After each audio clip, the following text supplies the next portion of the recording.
¿Qué es una habilitación?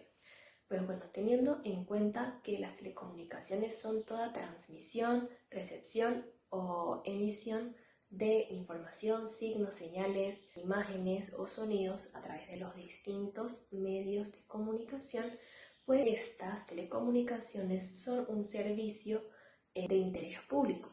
Por tanto, para su establecimiento, explotación o la prestación de su servicio requiere necesariamente de la obtención de una licencia o una concesión o un permiso. Esto de conformidad a lo establecido en la Ley Orgánica de Telecomunicaciones y los reglamentos y condiciones fijados por CONATEL. De manera que las habilitaciones consisten en un título otorgado por el Ministro de Infraestructura o por CONATEL, dependiendo del caso, a todas aquellas personas que quieran explotar, establecer redes o prestar el servicio de telecomunicaciones siempre y cuando éstas cumplan con los requisitos establecidos en la Ley Orgánica de Telecomunicaciones, los reglamentos y las demás normas aplicables. Entonces, a lo largo de este video te vamos a explicar todo lo relacionado al régimen de las habilitaciones. Conviene hablar ahora acerca del procedimiento a llevar a cabo para la obtención de una habilitación. En este caso, la ley prevé dos procedimientos, los cuales son el procedimiento ordinario y el procedimiento abreviado. Por su parte, el procedimiento ordinario se lleva a cabo según lo estipulado en los artículos 26 al 32 de la Ley Orgánica de las Telecomunicaciones.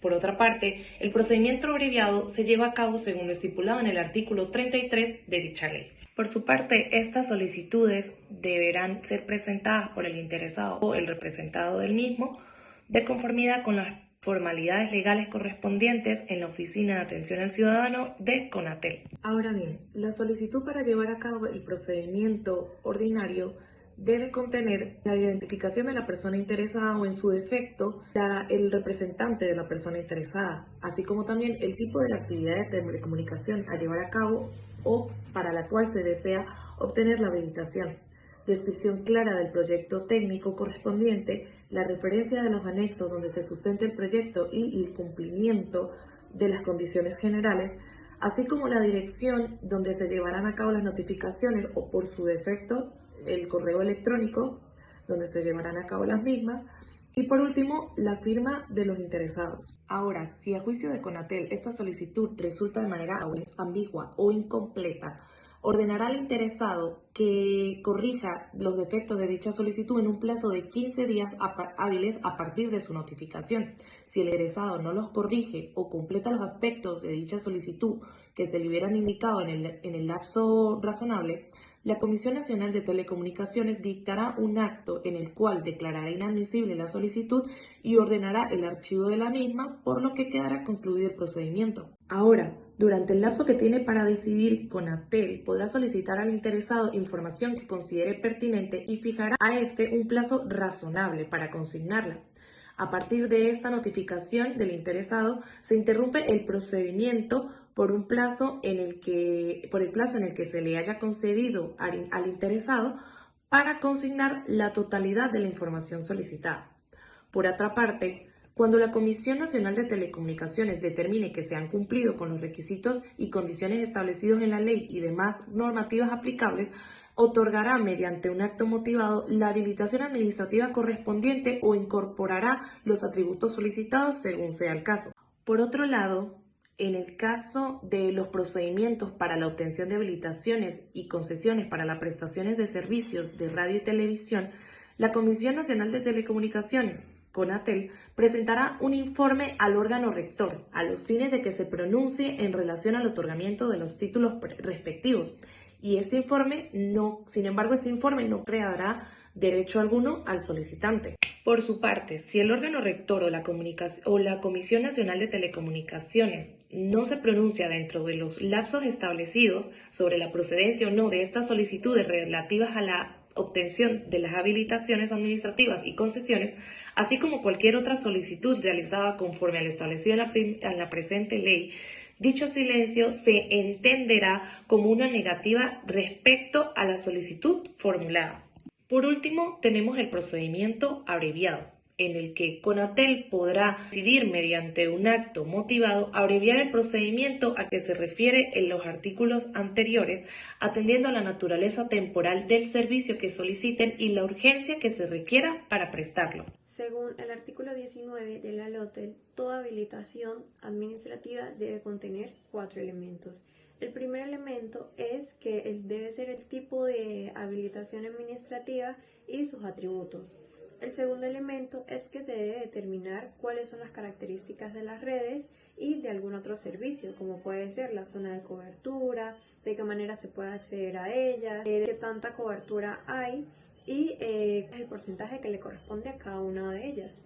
Como tercera, tenemos el tiempo por el cual se va a otorgar. Y por último, número 4, tenemos que se debe dar una concesión expresa de la autorización dada por la Comisión de Telecomunicaciones. Una habilitación no es de carácter permanente. Es por este motivo que estaremos hablando sobre la vigencia que tiene la habilitación administrativa. Entendemos que una habilitación sería aquel permiso que es otorgado por el Estado a través de la Comisión Nacional de Telecomunicaciones a un determinado operador para que éste realice determinadas operaciones o actividades. Dado a esto, debemos de entender que el periodo de vigencia es netamente de 25 años como máximo. Sin embargo, la ley nos prevé la posibilidad de hacer una renovación de aquel tiempo en el que ya estábamos llegando a ejecutar. Por lo que podemos denotar que si bien no es de carácter permanente, quiere decir que no se va a extender por toda nuestra vida, sí nos da la posibilidad de mantenerla a lo largo del tiempo. Debemos de resaltar que esto es un punto muy importante, puesto que si nuestra habilitación no se encuentra vigente, entonces no podemos llegar a realizar actividades de carácter legal. En efecto, es en estos momentos donde yo incluyo los llamados atributos. Estos atributos no son más que las actividades y los servicios que el operador va a estar realizando en el momento que su habilitación se encuentre vigente. Por tanto, esto va a significar que si yo, Abril Urdaneta, tengo una habilitación de 25 años de vigencia, este lapso vence, mis atributos también tienen que parar. Por lo tanto, logramos encontrar una relación de dependencia entre lo que sería la habilitación y a su vez los llamados atributos. Si la habilitación se extingue, entonces sucede lo mismo con los atributos. Por otra parte, debo decir que los atributos no son de carácter automático. Quiere decir que en el momento que a mí me otorgan la habilitación, no voy a ejecutar directamente actividades o prestaciones de servicio, sino que estas atribuciones tienen que ser, en primer lugar, solicitadas y, en segundo lugar, debidamente informadas. Todo esto se define por medio de una resolución que es emitida por el director de la Comisión Nacional de Telecomunicaciones y posteriormente tiene que ser publicado a través de Gaceta Oficial. De esta forma se cumple tanto con los requisitos de publicidad, de transparencia, como a su vez de obligatoriedad a la cual se encuentra sometida la habilitación. Ahora bien, pasamos a examinar el artículo 6 del Reglamento Parcial de la Ley Orgánica de Telecomunicaciones. Específicamente nos va a hablar de las modalidades de uso de habilitaciones administrativas. Aquí podemos encontrar dos modalidades. En primer lugar, tenemos la modalidad con fines de lucro y en segundo lugar, la modalidad sin fines de lucro. Podemos observar que encontramos una ruta con dos sentidos o dos objetivos opuestos. La primera ruta nos plantea unos fines comerciales. Esto nos quiere decir que va a estar dirigida a todos aquellos grandes empresarios los cuales buscan generar ingresos y obtener un beneficio económico. Por lo tanto, lo dirigimos hacia aquellas empresas las cuales están destinadas a las telecomunicaciones, al internet, a la televisión por cable, etcétera. Como logramos denotar, con fines netamente comerciales que van a obtener un beneficio económico. Por otro lado, tenemos una segunda ruta, que es una ruta de comunidad o a su vez de servicio social, el cual está dirigido hacia lo que serían fundaciones o a su vez cualquier tipo de agrupación que busque llegar a resolver algún tipo de problema que sea de interés general, como por ejemplo la instalación de un internet económico en una determinada comunidad. Aquí podemos denotar que efectivamente hay una entrada de ingresos, pero esta entrada de ingresos no es dividida o no es repartida entre los miembros, sino que está dirigida o tiene como objeto un labor social. y de la misma forma esta entrada de dinero no va a ser para los miembros, sino que se utiliza para que efectivamente este servicio se mantenga en el tiempo. Y finalmente encontramos en este artículo número 6 aquello que no podemos llegar a relajar ni tampoco pasar por alto, el cual nos señala que las habilitaciones administrativas deberán hacer una mención expresa de la modalidad de uso bajo la cual se exploten.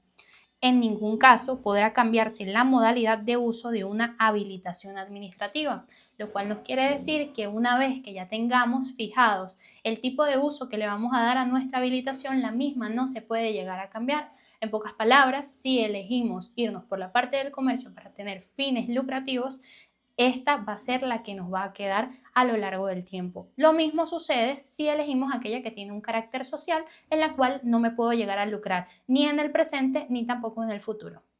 Muy bien, en cuanto a los tipos, tenemos radiodifusión sonora y televisión abierta, donde esta habilitación es de forma general para explotar el uso de las redes y prestar servicios de radio o televisión. Y al momento en el que estas personas jurídicas de hacerlo de forma conjunta, es importante que lo manejen por medio de una filial.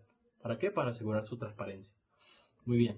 Como segundo punto, tenemos la radiodifusión sonora y televisión abierta comunitaria, donde primeramente es una habilitación que no debe tener fines de lucro, ¿okay? Sería para el cumplimiento de servicios comunitarios y objetivos comunitarios. ¿Okay?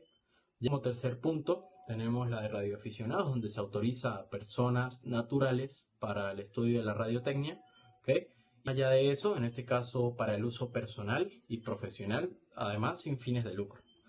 Tenemos las habilitaciones especiales, que en este caso serían las habilitaciones para enlaces punto a punto, es decir, generar una conexión de un lugar a otro de ello, y para el uso de pruebas piloto para la aplicación de nuevas tecnologías.